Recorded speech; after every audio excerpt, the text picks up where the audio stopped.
Hi everyone, welcome back to my channel. My name is Jasmine. If you're new, I am very happy that you're here. Today I'm going to be telling you about the new book releases that I am most excited for coming out in the first half of 2020. I will be doing another one of these videos halfway through the year telling you about my most anticipated releases of July to December. So there are some really exciting book releases coming in the first half of this year. I've got some literary fiction to talk about, some historical fiction, some poetry, some fantasy, some YA. I am lucky enough to have been sent some of the copies of these books by publishers already. Some of them are finished copies, but the majority of them are proofs. So that is where the books that I'm going to be holding up have come from. As we go through the list, please let me know what you think of the sound of these books down below in the comments, and also let me know if there are any other books coming out in these months that you think I would like, because I am sure to have missed some. So in order of publication, the first book that I'm going to be talking about is Such a Fun Age by Carly Reed.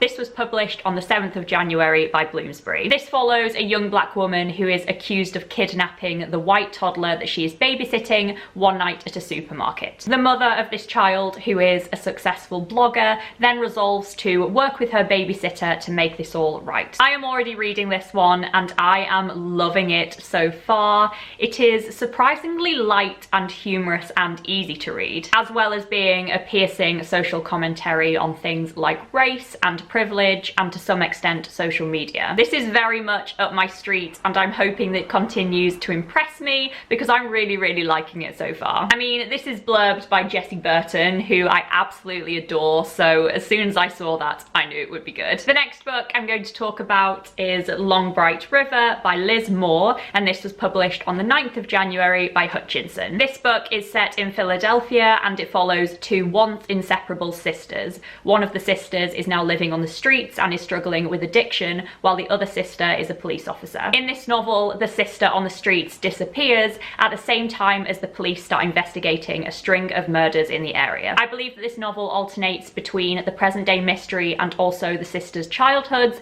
which sounds great. I feel like this one is going to be very suspenseful and very page turning, and I love that kind of novel every now and again. As you all probably know by now, I love novels that focus on multiple storylines across different time periods, and I also love the exploration of sibling relationships in books. So naturally, this all sounds very exciting to me, and I will hopefully be picking this one up soon. Moving on to February, we have These Ghosts Are Family by Maisie Card, and this is published by Simon & Schuster USA on the 3rd. This is a debut novel which follows one Jamaican family over multiple generations, from colonial Jamaica to present day Harlem. Firstly, how damn gorgeous is this cover? I think it's awesome. The premise of this book gives me massive Homegoing by Yagayasi vibes. It's actually being marketed as following in the tradition of Homegoing, which you probably all know is a novel I adore. It focuses on multiple different characters and their individual identities, and it apparently explores themes of trauma and history and migration and slavery, as well as love and regret and infidelity. I love me an epic family saga, and this one sounds fab. Next up on my list is Black Sunday by Tola Rotimi Abraham, and this is published on the 4th of February by Catapult. This novel is set in Nigeria and it follows the fate of one family over 2 decades, specifically looking at two twin sisters, I believe. So this is my kind of book. I love books that focus on family relationships. I've already said that I love books that focus on sibling relationships in particular, and from reading a little bit about this one, it sounds as though it's going to have a lot of family politics in it. I also really enjoy novels set in Africa, so I'm expecting to really enjoy the cultural aspects of this book, and I hear that the grandma in here is very traditional, so that intrigues me. I'm expecting a lot of emotions from this book and explorations of self-identity. I think this could be great. The next book on my list is also published on the 4th of February, and that is The Regrets by Amy Bonifon, and this is set to be published by Hachette USA. So I believe that this novel explores the romantic relationship between a living girl and a dead man. So I believe that this man is stuck in some kind of surreal limbo for a set period of time before he can pass over into the afterlife, and during this time he is forbidden to interact with humans, and then he gets into a romantic relationship with a girl, and there are many troubling consequences. I read that this book is meant to be set in a hallucinatory borderland between life and death. It's meant to be very dreamlike and also darkly playful. I am so intrigued by this one. I think it sounds sounds so interesting. It's meant to be strange and sexy and painful at times and funny. I don't really know what to expect from this one. It sounds very unique, nothing like I've ever read before, but I think it sounds super imaginative and I'm really looking forward to giving it a go. I also think that this one might become pretty popular. I've just got a feeling. The next book is set to be published by Doubleday on the 6th of February, and that is The Illness Lesson by Claire Beams. This is a historical fiction novel which is set in a progressive and elite school for girls when a huge flock of red birds descends over the school and the girls begin to fall ill. The girls begin to show many strange symptoms and the school hires a sinister physician with very odd methods. So this sounds to me as though it's going to have those kinds of feminist, dark, almost gruesome vibes that a lot of historical fiction has had in the past year or so, and I am so here for it. Apparently this book not only explores women's minds and bodies, but also the tradition of people not believing or trusting either. I think this is going to be haunting and unique and intense and just great. I really hope that it lives up to my expectations, and I think this is another one that's going to be very well received. The next book on my list is We Used to Be Friends by Amy Spalding, and this is set to be published on the 10th of February by Amulet. This is a YA novel that follows two female childhood best friends who are inseparable when they start the final year of high school, but by the end of the year they are no longer friends. So I really enjoy reading YA contemporaries every now and again, and this one in particular caught my eye for two reasons. Firstly, the central relationship in this novel is a friendship and not a romantic relationship. And secondly, the structuring of this novel sounds super innovative. It is set over two timelines, with half of the chapters moving forward in time and the other half of the chapters moving backwards in time. This has me massively intrigued, and I think this could be super good if it is done well. So we will see. The next book that I've got to talk about is super exciting, and that one is Homie by Danez Smith. This is set to be published on the 20th of February by Chatto and Windus. This is the new poetry collection by Danez Smith, who I love. I believe that it explores many contemporary issues such as xenophobia and queerness and race, but it has friendship at its heart throughout. I absolutely love Danez Smith. Their previous poetry collection, Don't Call Us Dead, is one of my favourites of all time. It is amazing. I was so lucky and so thankful to receive a proof copy of this collection.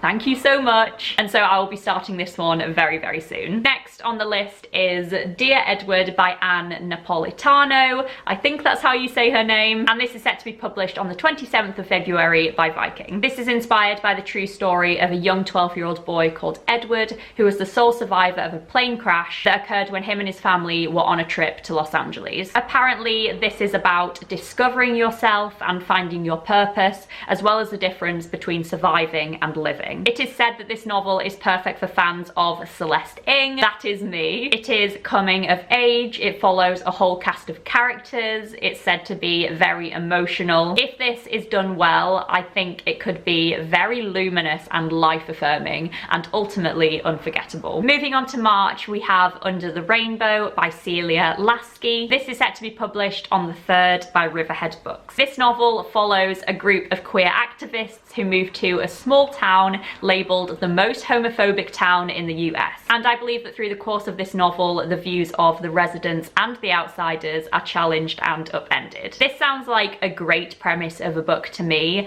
I love novels that focus on and explore characters who hold very different views. I am all about learning the different stances that people can hold on contemporary issues, having a philosophy degree and all that. This just sounds great to me. I'm hoping that it's going to be pretty eye-opening and touching, and I've already seen quite a few people talking about it, so that's a good sign. Next we have The Mirror and the Light by Hilary Mantel, and this is set to be published on the 5th of March by Fourth Estate. This is one that I'm sure all of you have already heard about. It is one of the biggest releases of 2020 without a doubt. This is the third and final installment in Hilary Mantel's historical trilogy following the life of Thomas Cromwell during the reign of King Henry VIII. So this is an incredible historical historical trilogy. I've actually only read Wolf Hall so far. I am yet to read the second book, Bring Up the Bodies. I was wanting to wait till closer to the release date of this third and final book before I picked up the second one because they are so long. But yes, Hilary Mantel is just incredible. Her books are so rich and so well researched, so detailed. She is one of a kind, and I am sure that this book will be getting a lot of attention this year. Here is my prediction, half a year ahead of time, that this will win the Booker Prize for Fiction. Just you wait and see. The next book that I'm going to talk about is A Thousand Moons by Sebastian Barry, and this is set to be published on the 19th of March by Faber and Faber. This is the sequel to Days Without End, a historical novel following the lives of two young men who fight in the US Army in the 1850s and their makeshift family that they create when they adopt a young Indian girl called Winona. This book directly follows the events of Days Without End, following this family as they live on their farm in the 1870s, and it especially focuses on Winona as she grows into being a young woman, I believe. Days Without End is an incredible novel. I read it a couple of years ago and loved it. His prose is so sophisticated and impressive. It's very colloquial and stream of consciousness-y, and his themes and characters and just everything are so touching and powerful. I definitely found Days Without End quite challenging when I read it, but I enjoy reading challenging literature, so I'm excited to give this one a go. This one is also going to be up for the Booker Prize this year. Just saying. Next on my list is My Dark Vanessa by Kate Elizabeth Russell. This is set to be published by Fourth Estate on the 31st of March. This novel is set over two timelines, one of them in the year 2000 when a bright and ambitious 15-year-old girl falls in love with and becomes entangled in a relationship with her 42-year-old English teacher. The other storyline is set in 2017 when she has to decide whether she wants to speak against him or not when another former student of his accuses him of sexual abuse. I love the idea of this novel alternating between Vanessa's past and present while exploring these themes of memory and trauma and adolescence and of course consent. I read that this book has the haunting intimacy of the girls and the creeping intensity of Room, which sounds massively intriguing. I'm hoping that this one is going to be really thought-provoking and also difficult to put down, and I think this could be really, really good if it's done well. Moving on to April, we have The Immortals of Tehran by Ali Aragi. This is set to be published on the 16th by Melville House. This novel follows a centuries-old curse that runs through one family over multiple generations up until the Iranian Revolution in the 1970s. That is all I know about this novel, but it has got me. Following the same family over multiple generations again gives me homegoing vibes, which I absolutely love, and the idea of a curse haunting the same family through many generations is such a good premise. I am definitely intrigued to give this one a go. And the final book that I'm going to be talking about today, which is set to come out on the 11th of June by Harper Voyager,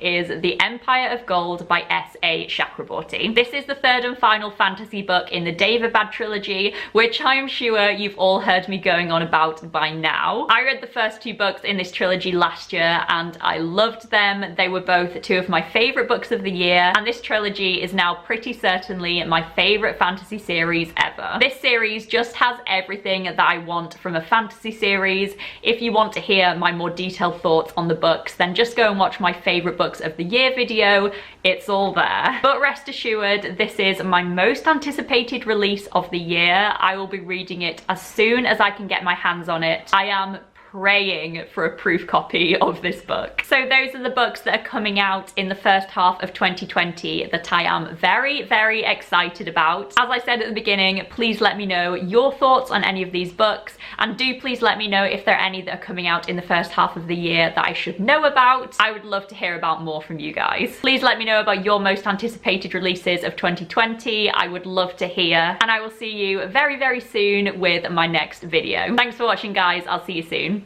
Bye.